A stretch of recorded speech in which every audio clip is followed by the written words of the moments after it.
दिखाओ। ये control valve है इसकी स्पीड को कंट्रोल करने के लिए, ताकि वोल्टेज जो है वो बराबर रहे इसके।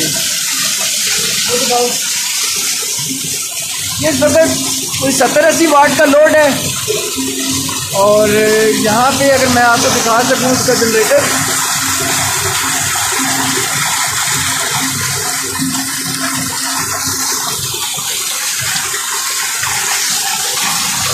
यहाँ से ये कंट्रोल होता है इसका वाल्व।